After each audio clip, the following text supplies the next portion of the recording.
আলহামদুলিল্লাহি রব্বিল আলামিন ওয়াসসালাতু ওয়াসসালামু আলা সাইয়্যিদিল মুরসালিন আম্মা বা'দ ফাআউযু বিল্লাহি মিনাশ শাইতানির রাজিম বিসমিল্লাহির রহমানির রহিম আসসালাতু ওয়াসসালামু আলাইকা ইয়া রাসূলাল্লাহ ওয়া আলা আলিকা ওয়া আসহাবিকা ইয়া হাবিবাল্লাহ আসসালাতু ওয়াসসালামু আলাইকা ইয়া নাবিয়াল্লাহ ওয়া আলা আলিকা ওয়া আসহাবিকা ইয়া নূরাল্লাহ। প্রিয় ইসলামী ভাইয়েরা এবং মাদানী চ্যানেলের দর্শক শ্রোতা, আলহামদুলিল্লাহ আরও একবার উপস্থিত হয়েছে অনুষ্ঠান আসহাবে সুফানি। দূরে এবং কাছের, দেশ ও প্রবাসের যে যেখান থেকে দেখছেন সকলকে জানাই আন্তরিক শুভেচ্ছা ও মুবারকবাদ। আসুন আসহাবে সুফা এই অনুষ্ঠানে আমরা আসহাবে সুফাগণের যারা সদস্য ছিল তাদের জীবনী, তাদের কারামত, তাদের মর্যাদা, তাদের বৈশিষ্ট্য, তাদের দ্বীনে ইসলামের জন্য বিসর্জন, তাদের ত্যাগ সম্পর্কে আলোচনা শ্রবণ করে থাকি। ইনশাআল্লাহ আজও আমরা একজন মনীষীর ব্যাপারে আলোচনা শ্রবণ করব। আসুন তার পূর্বে আমরা কিছু ভালো ভালো নিয়ত করে নেই, কেননা হাদিসে পাকের মধ্যে রয়েছে আল্লাহ রসুল সাল্লাল্লাহু আলাইহি ওয়াসাল্লাম ইরশাদ করেন, মুমিনের নিয়ত তার আমলের চেয়ে উত্তম। সুবহানাল্লাহ সুবহানাল্লাহ। আসুন আমরা নিয়ত করে নিই আল্লাহ এবং তার প্রিয় হাবিব সাল্লাল্লাহু আলাইহি ওয়াসাল্লাম এর সন্তুষ্টি অর্জনের জন্য শুরু থেকে শেষ পর্যন্ত দেখব ইনশাআল্লাহ আজ্জা ওয়াজাল। সাল্লু আলাল হাবিব সাল্লাল্লাহু তাআলা আলা মুহাম্মদ সাল্লাল্লাহু তাআলা আলাইহি ওয়াসাল্লাম।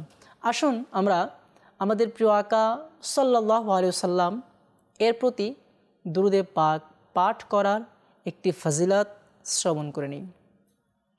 হিলিয়াতুল আউলিয়া কিতাবের 11,341 নং হাদিসে পাকের মধ্যে রয়েছে, আমিরুল মুমিনিন হজরতে সৈয়দুনা আলিউল মুর্তদা শের খুদা কাররামাল্লাহু তাআলা ওয়াজহাহুল কারিম থেকে বর্ণিত, আল্লাহর প্রিয় নবী রাসূল আরবি সাল্লাল্লাহু আলাইহি ওয়াসাল্লাম ইরশাদ করেন, মান সাল্লা আলাইয়া ইয়াউমাল জুমআতি মিয়াতা মাররাতিন জাআ ইয়াউমাল কিয়ামাতি ওয়া মাআহু নূরুন লাউ কুসিমা যালিকা নূর বাইনাল খালকি লা ওয়াসাআহুম। অর্থাৎ প্রিয় আকা সাল্লাল্লাহু আলাইহি ওয়াসাল্লাম ইরশাদ করেন, যে ব্যক্তি জুমার দিন আমার প্রতি 100 বার দুরূদে পাক পাঠ করবে, জাআ ইয়াউমাল কিয়ামাতি ওয়া মাআহু নূরুন, কিয়ামতের ময়দানে হাশরের মাঠে তার জন্য তাকে একটি নূর দেয়া হবে। লাউ কুসিমা যালিকা নূর বাইনাল খালকি লা ওয়াসাআহুম, যদি সেই নূরকে সকল সৃষ্টির মাঝে বন্টন করা হয় তারপরও সেই নূর সকলের জন্য যথেষ্ট হবে। আল্লাহু আকবার আল্লাহু আকবার। যে ব্যক্তি জুমার দিন মাত্র 100 বার দুরূদে পাক পাঠ করবে তার জন্য এমন নূর দেওয়া হবে যে নূর যদি সকল সৃষ্টির মাঝে বন্টন করে দেওয়া হয় তারপরও সে নূর যথেষ্ট হয়ে যাবে। আল্লাহু আকবার আল্লাহু আকবার। আমরা যদি সৃষ্টির জগৎকে দেখি, আল্লাহ পাক ব্যতীত সকল কিছু সৃষ্টি জগৎ, সকল কিছু তার সৃষ্টি, সকলের মাঝে যদি ওই নূরকে বন্টন করে দেওয়া হয় তাহলে ওই নূর সকলের জন্য যথেষ্ট হয়ে যাবে। মাদানী চ্যানেলের দর্শক শ্রোতা যারা দেখছেন, আমি আপনাদেরকে বলবো আজ থেকে আমরা নিয়ত করে নেই যে আল্লাহ রসুল সাল্লাল্লাহু আলাইহি ওয়াসাল্লাম এর প্রতি জুমার দিন 100 বার নবী পাক সাল্লাল্লাহু আলাইহি ওয়াসাল্লামের প্রতি দুরূদে পাক পাঠ করব ইনশাআল্লাহ আজ্জা ওয়াজাল। আসুন আমরা এই অনুষ্ঠানের বরকতে একবার পাঠ করে নিই। সাল্লু আলাল হাবিব সাল্লাল্লাহু তাআলা আলা মুহাম্মদ সাল্লাল্লাহু তাআলা আলাইহি ওয়াসাল্লাম। প্রিয় দর্শক, আজ আমরা এমন একজন ব্যক্তি সম্পর্কে আলোচনা শ্রবণ করব, যিনি সকল সাহাবা থেকে একটু ব্যতিক্রম মনোমানসিকতার ছিলেন। ওই সাহাবী ছিলেন এমন ব্যক্তি যিনি সর্বদা তার নিজের প্রতিশ্রুতিকে রক্ষা করতেন, মানুষের সাথে প্রয়োজন ছাড়া সম্পর্ক রাখতেন না, সত্য বলার ক্ষেত্রে কাউকে ভয় করতেন না। সে শাসক হোক, রাজা হোক, বাদশাহ হোক বা প্রজা হোক, সকলের কথার উপর তিনি সত্য কথাকে বলে দিতেন। আর যিনি সকল প্রকার দুঃখ কষ্টের মাঝেও দিনের উপর অটল ছিলেন, তিনি আর কেউ নয়, তিনি হলেন আমাদের প্রিয় আকা সাল্লাল্লাহু আলাইহি সাল্লাম এর অত্যন্ত কাছের সাহাবী হযরত সাইয়্যিদুনা আবু যর গিফারি। হ্যাঁ, আজ আমরা শুনব হযরত সাইয়্যিদুনা আবু যর গিফারি রাদিয়াল্লাহু তাআলা আনহু এর জীবনী। সাল্লু আলাল হাবিব সাল্লাল্লাহু তাআলা আলা মুহাম্মদ সাল্লাল্লাহু তাআলা আলাইহি ওয়া সাল্লাম। প্রাণপ্রিয় দর্শক, হযরত সাইয়্যিদুনা আবু যর গিফারি রাদিয়াল্লাহু তাআলা আনহু তিনি অনেক কষ্ট সহ্য করেছেন ইসলামের জন্য।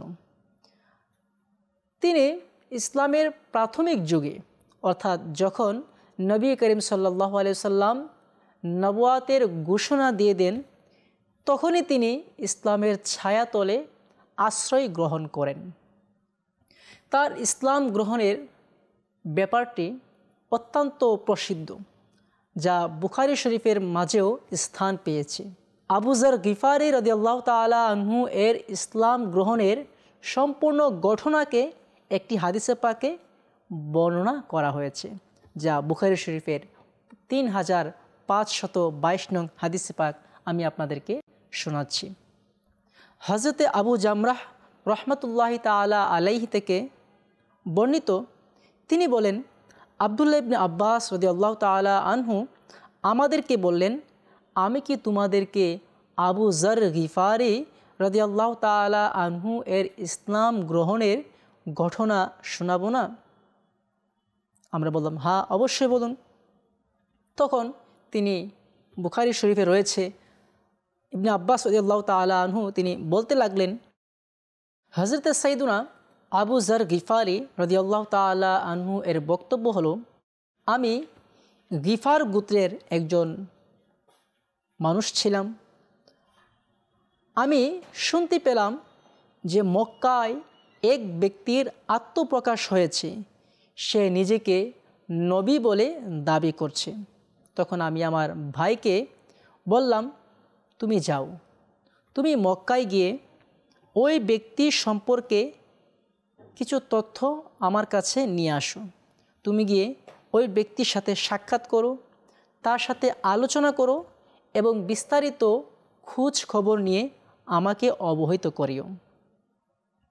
তখন তিনি রওনা হয়ে গেলেন এবং মক্কায় নবী পাক সাল্লাল্লাহু আলাইহি সাল্লামের কাছে পৌঁছে গেল এবং নবী পাক সাল্লাল্লাহু আলাইহি সাল্লামের সাথে আলোচনা করল, তার সম্পর্কে কিছু বিস্তারিত তথ্য নিল। অতঃপর তিনি ফিরে আসলো আর এসে আমাকে সে অবহিত করল। আমি জিজ্ঞাসা করলাম, কী খবর, তুমি কি তথ্য নিয়ে আসলে? সে বলল, খুদার কসম, আমি এমন একজন মহান ব্যক্তিকে দেখেছি যিনি সৎ কাজের আদেশ দেয় এবং অসৎ কাজের বাধা প্রদান করে। আমি বললাম, তোমার খবরে আমি সন্তুষ্ট নই, আমি নিজ চোখে দেখে আসব যে আসলে ওই ব্যক্তি কেমন। তো তিনি বলেন, আমি মক্কার দিকে রওনা হয়ে গেলাম। মক্কায় পৌঁছে তার অবস্থা এমন হলো যে তিনি কাউকে চিনেন না, আর নবী করিম সাল্লাল্লাহু আলাইহি ওয়াসাল্লাম তার কাছে পরিচিতও না। তখন আমি জমজমের পানি পান করে মসজিদে অবস্থান করতে লাগলাম, অর্থাৎ জমজমের পাশে অবস্থান করতে লাগলাম। একদিন সন্ধ্যার সময় আলী রাদিয়াল্লাহু তাআলা আনহু আমার নিকট দিয়ে গমন করছেন। আমার প্রতি ইশারা করলেন এবং বললেন, মনে হয় আপনি বিদেশি লোক। আমি বললাম, হ্যাঁ। তিনি বললেন, আমার বাড়িতে আসুন। তিনি আমাকে তার বাড়িতে নিয়ে গেলেন, কিন্তু রাস্তায় কোনো কিছু জিজ্ঞাসা করলেন না। আমাকে তিনি তার বাড়িতে আশ্রয় দিলেন, খাবার খাওয়ালেন এবং রাত্রি আমি যাপন করলাম। ভোরবেলায় আবারও আমি ওই জমজম শরীফের কাছে চলে আসলাম এবং জমজমের পানি পান করে সেখানে অবস্থান করতে লাগলাম। ওই দিনও আলী রাদিয়াল্লাহু তাআলা আনহু আমার নিকট আসলেন। তখন আমাকে বলল, মনে হয় তুমি তোমার ঠিকানা নির্ধারণ করতে পারোনি। আমি বললাম, জি। তখন তিনি আমাকে বললেন, তুমি আমার সাথে চলো। আমি চলতে লাগলাম। অতঃপর তিনি রাস্তায় আমাকে জিজ্ঞাসা করলেন, সত্য করে বলো, তোমার এখানে আসার উদ্দেশ্য কি? আমি বললাম, যদি আপনি আমার কথাটিকে গোপন রাখেন তাহলে আমি আপনাকে অবহিত করব। তখন তিনি বললেন, ঠিক আছে, আমি তোমার কথা গোপন রাখব। তখন আমি বললাম যে আমি শুনেছি মক্কায় এক লোকের আবির্ভাব হয়েছে যিনি নিজেকে নবী বলে দাবি করছে। আমি তার সাথে সাক্ষাৎ করার জন্য এসেছি। অতঃপর মাওলা আলী রাদিয়াল্লাহু তাআলা আনহু বললেন, তুমি আমার সাথে চলে আসো, আর তুমি সঠিক সত্য জায়গায় এসেছো। আর বললেন, তুমি আমাকে অনুসরণ করো। আমি যে ঘরে প্রবেশ করব তুমিও সে ঘরে প্রবেশ করবে। যদি রাস্তায় তোমার বিপজ্জনক কোনো আশঙ্কা দেখি তাহলে আমি জুতা ঠিক করব, কিন্তু তুমি চলতে থাকবে। তিনি বললেন, ঠিক আছে। অতঃপর তিনি আমাকে তার সাথে নিয়ে গেলেন। আলী রাদিয়াল্লাহু তাআলা আনহু কোনো এক ঘরে প্রবেশ করলেন। আমিও সেই ঘরে তার পিছনে পিছনে প্রবেশ করলাম। তখন তিনি নবী করিম সাল্লাল্লাহু আলাইহি সাল্লামের কাছে চলে গেলেন। আমিও নবী করিম সাল্লাল্লাহু আলাইহি সাল্লামের কাছে গেলাম। আবু যর গিফারি বলছেন, ইয়া রাসূলুল্লাহ, আপনি আমার নিকট ইসলাম সম্পর্কে তথ্য উপস্থাপন করুন। অতঃপর নবী করিম সাল্লাল্লাহু আলাইহি সাল্লাম উপস্থাপন করলেন। ইসলামের সৌন্দর্য, ইসলামের আদর্শ সম্পর্কে আমাকে অবহিত করলেন। আর আমি বুঝতে পারলাম যে এটাই হচ্ছে সত্য ধর্ম। অতএব আমি ইসলামের ছায়াতলে আশ্রয় গ্রহণ করি। নবী করিম সাল্লাল্লাহু আলাইহি সাল্লাম আমাকে বললেন, হে আবু যর, এখনকার মতো তুমি মুসলমান হয়ে গিয়েছো। এখন তুমি তোমার বাড়িতে চলে যাও আর নিজের ইসলাম গ্রহণের কথা গোপন রাখবে। কেননা আমরা হয়তো শুনেছি নবী করিম সাল্লাল্লাহু আলাইহি সাল্লাম যখন তিনি ইসলামের দাওয়াত দিচ্ছিলেন তিনি ইসলাম সম্পর্কে প্রকাশ্যভাবে এলান করেননি।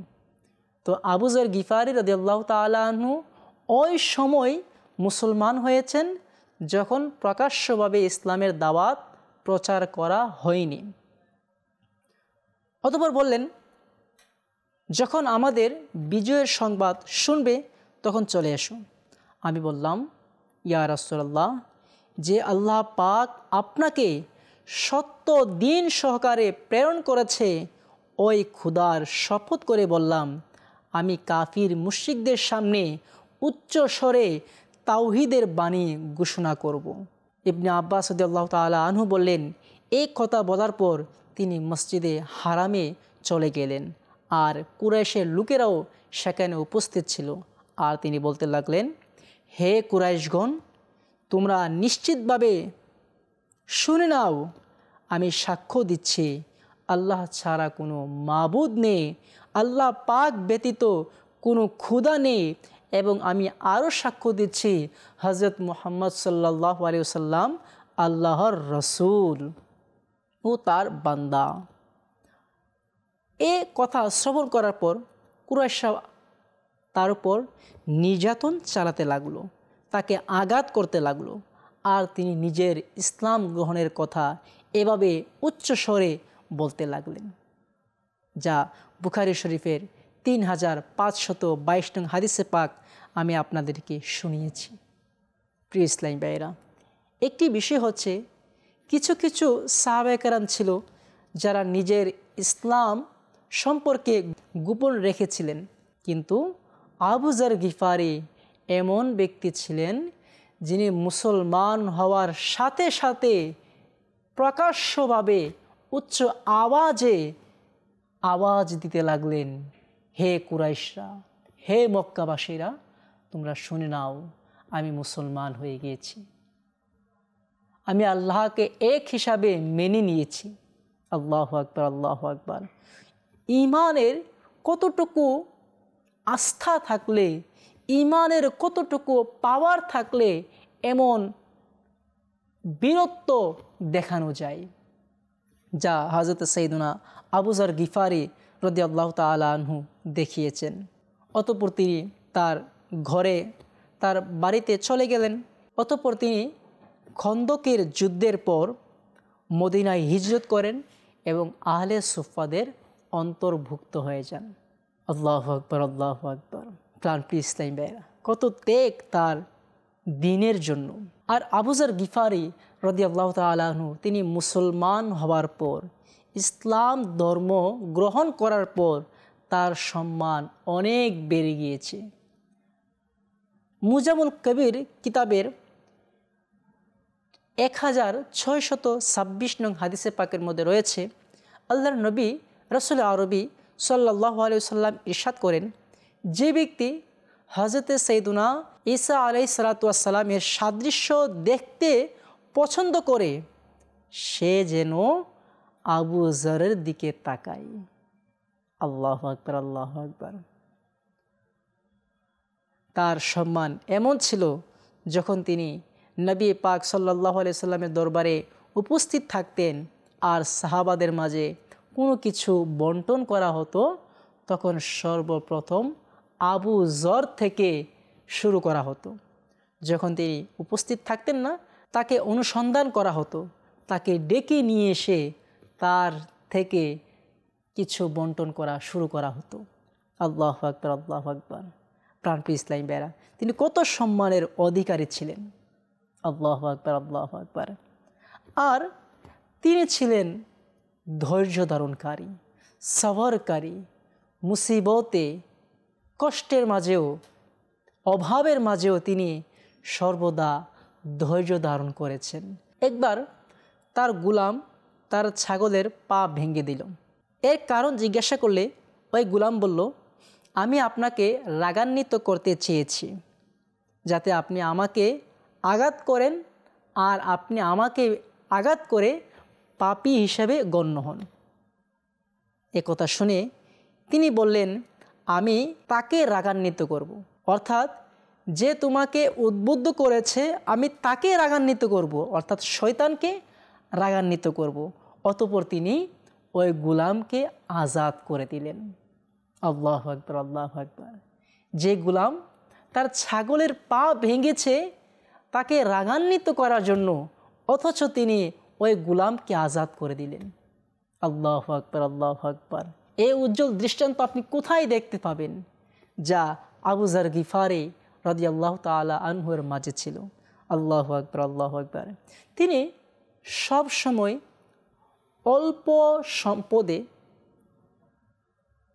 সবর করতেন। অল্প সম্পদে তিনি নিজেকে যথেষ্ট করে নিতেন।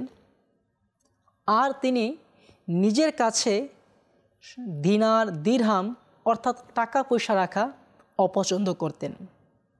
একবার আমির মুয়াবিয়া রাদিয়াল্লাহু তাআলা আনহু তাকে পরীক্ষা করার জন্য রাতের বেলা তাকে 1000 দিনার পাঠালেন। আর তিনি সকাল হওয়ার পূর্বে 1000 দিনার গরিবদের মাঝে বন্টন করে দিলেন। আল্লাহু আকবার। কেউ তাকে একবার জিজ্ঞাসা করল, আপনি অন্যদের নেই সম্পদ কেন জমা করেন না? অনেকে তো সম্পদ জমা করে, কিন্তু আপনি কেন জমা করছেন না? তদুত্তরে তিনি বলেন, ধনী হওয়ার আমার কোনো ইচ্ছা নেই। আল্লাহু আকবার, আল্লাহু আকবার। এক ব্যক্তি তার কাছে এসে তাকে কিছু দিনার উপহার দিলেন। তখন সে বলল, আমার কাছে দুধের জন্য একটি ছাগল, সাওয়ারির জন্য একটি গাধা এবং খেদমত করার জন্য আমার স্ত্রী রয়েছে, আর একটি চাদরও রয়েছে যা আমার প্রয়োজনের চেয়ে বেশি। এ কারণে আমার ভয় হচ্ছে যদি আল্লাহ পাক আমার কাছ থেকে এর হিসাব নেন। আল্লাহু আকবার, আল্লাহু আকবার। প্রাণপ্রিয় ইসলামী ভাইয়েরা, একটু চিন্তা করি যে তার কাছে মাত্র একটি ছাগল, একটি গাধা এবং স্ত্রী, এ ব্যতীত আর অতিরিক্ত শুধু একটি চাদর ছিল। তিনি চিন্তা করতে লাগলেন, আমার ভয় হচ্ছে যদি আল্লাহ পাক এই চাদরের ব্যাপারেও আমাকে প্রশ্ন করে, আমি কোথায় উত্তর দেব, কিভাবে উত্তর দেব। তার মাঝে তাকওয়া দেখুন, তার মাঝে আল্লাহ পাকের প্রতি আস্থা দেখুন, ভরসা দেখুন। তিনি সর্বদা কম জিনিসে তিনি নিজেকে অভ্যস্ত বানিয়ে নিয়েছিলেন। আল্লাহু আকবার, আল্লাহু আকবার। আর তিনি সর্বদা একাকিত্ব পছন্দ করতেন। আমরা ইতিপূর্বে শুনেছি যে তিনি প্রয়োজন ছাড়া কোনো মানুষের সাথে সাক্ষাৎ করতেন না, কোনো মানুষের সাথে সম্পর্ক রাখতেন না প্রয়োজন ছাড়া। একবার তাবুক যুদ্ধের সময় তিনি সকলের চেয়ে আলাদা একা একা পথ চলছিলেন। তা দেখে প্রিয় নবী সাল্লাল্লাহু আলাইহি সাল্লাম বললেন, হে আবু যর, তুমি একাই হাঁটবে, একাই মরবে এবং একাই তোমাকে উঠানো হবে। আল্লাহু আকবার, আল্লাহু আকবার। হুজুর সাল্লাল্লাহু আলাইহি সাল্লাম যা ইরশাদ করেছেন পরবর্তীতে তা বাস্তবে পরিণত হয়েছে। তিনি সাইয়্যিদুনা উসমান গনি রাদিয়াল্লাহু তাআলা আনহু এর খিলাফতকালে দামেস্কে চলে যান। সেখানে তিনি মানুষদের মাঝে নেকির দাওয়াত প্রদান করেন, দ্বীন ইসলামের আদর্শ মানুষের মাঝে তুলে ধরেন। আর জীবনের শেষ দিনগুলো তিনি মদিনার রুবাবা নামক এক স্থানে বসবাস করেছিলেন। আর তিনি 32 হিজরিতে ইন্তেকাল করেন। তার ইন্তেকালের ঘটনাটি অনেকে হয়তো প্রসিদ্ধ, অনেকে হয়তো জানেন। কেননা নবী পাক সাল্লাল্লাহু আলাইহি সাল্লাম বলে দিয়েছিলেন যে তুমি হাঁটবে একা, চলবে একা, মরবে একা এবং তোমাকে উঠানো হবে একা, যা পরে বাস্তবে পরিণত হয়েছে। তার ইন্তেকালের সময় তার স্ত্রী অঝোর নয়নে কান্না করতে লাগলেন। তিনি তার কান্নার কারণ জিজ্ঞাসা করলে তখন বললেন, আমি এজন্য কান্না করছি যে আপনি তো এখন ইন্তেকাল করবেন, আপনি তো এখন মারা যাবেন, কিন্তু আমার কাছে এমন কোনো কাপড় নেই যে কাপড় দ্বারা আপনাকে কাফন দেব, আপনার কাফন দাফনের ব্যবস্থা করব। আল্লাহু আকবার, আল্লাহু আকবার। তখন তিনি বললেন, আমি রাসূল সাল্লাল্লাহু আলাইহি সাল্লামকে বলতে শুনেছি, তিনি আমাদের কয়েকজনকে ইরশাদ করেছিলেন, তোমাদের মধ্যে একজন মানুষ মরুভূমিতে মারা যাবে, তার জানাজায় একদল মুসলিম কাফেলা অংশ নেবে। অতঃপর তিনি বললেন, যারা সেখানে উপস্থিত ছিল সকলে কোথাও না কোথাও ইন্তেকাল করে নিয়েছে, শুধু আমি বাকি আছি। এখন আমার মনে হচ্ছে আমি সেই ব্যক্তি যার কথা নবী পাক সাল্লাল্লাহু আলাইহি সাল্লাম বলে দিয়েছিলেন। অতঃপর বললেন, যাও, তুমি বাহিরে যাও, গিয়ে দেখো হয়তো কোনো মুসলিম কাফেলাকে তুমি দেখতে পাবে। এজন্য তার স্ত্রী রাস্তায় অপেক্ষা করলেন। অতঃপর এক মুসলমানদের কাফেলা সেখান দিয়ে গমন করছেন। তাদেরকে বললেন যে একজন মুসলমান, তার ইন্তেকালের সময় ঘনিয়ে এসেছে, তোমরা তাকে সাহায্য করো, তার কাফন দাফনের ব্যবস্থা করো। ওই কাফেলাওয়ালারা আরজ করল, তিনি কে? বললেন, নবীর সাহাবী হজরতে সাইয়্যিদুনা আবু যর গিফারি রাদিয়াল্লাহু তাআলা আনহু। অতঃপর তারা সকলে আবু যর গিফারির কাছে চলে গেলেন এবং আবু যর গিফারি রাদিয়াল্লাহু তাআলা আনহু তাদেরকে কিছু উপদেশ দিলেন, কিছু ওয়াসিয়ত করলেন, অতঃপর তিনি ইন্তেকাল করেন। অতঃপর ওই মুসলিম কাফেলা তার জানাজার নামাজ আদায় করেন। এক বর্ণনা মতে আব্দুল্লাহ ইবনে মাসউদ রাদিয়াল্লাহু তাআলা আনহু তার জানাজার নামাজের ইমামতি করেন। প্রিয় ইসলাম ভাইরা, আজ আমরা শুনেছি সাইয়্যিদুনা আবু যার গিফারি রাদিয়াল্লাহু তাআলা আনহুর জীবনী। একটি বিষয় হচ্ছে আবু যার গিফারি রাদিয়াল্লাহু তাআলা আনহু তিনি সর্বদা একাকিত্ব পছন্দ করতেন। আর আমরা তো আজ এমন হয়ে গিয়েছি যে কাজ আমার প্রয়োজন নেই, অনর্থক অহেতুক কাজে আমরা আমাদের সময়কে ব্যয় করছি। উদাহরণস্বরূপ পাশে বন্ধু বসা আছে, তার সাথে অযথা আড্ডা করছি। এখন তার সাথে আড্ডা দেওয়া আমার কোনো প্রয়োজন নেই, তারপর আমি সময় দিচ্ছি, তারপর আমি তার সাথে কথা বলছি যেটা আমার প্রয়োজনের বাহিরে। তো আবু যার গিফারি রাদিয়াল্লাহু তাআলা আনহু তার জীবনের মাঝে একটি বিষয় ফুটে ওঠে, সেটি হলো তিনি একাকিত্ব অবলম্বন করতেন, প্রয়োজন ছাড়া কারো সাথে সম্পর্ক রাখতেন না। আমরা যেন এই আদর্শকে অবলম্বন করি, প্রয়োজন ছাড়া কারো সাথে আমরা সময় না দিই। আল্লাহ পাক আমাদেরকে যা শুনেছি এর উপর আমল করার তৌফিক দান করুক। আজ এ পর্যন্তই। আগামী পর্বে আবারও দেখা হবে আরও একজন আসহাবে সুফা সদস্যদের আলোচনা নিয়ে। ততক্ষণ পর্যন্ত সকলে ভালো থাকুন, সুস্থ থাকুন, মাদানী চ্যানেল দেখতে থাকুন। সাল্লু আলাল হাবিব সাল্লাল্লাহু তাআলা আলা মুহাম্মদ সাল্লাল্লাহু তাআলা আলাইহি ওয়া সাল্লাম।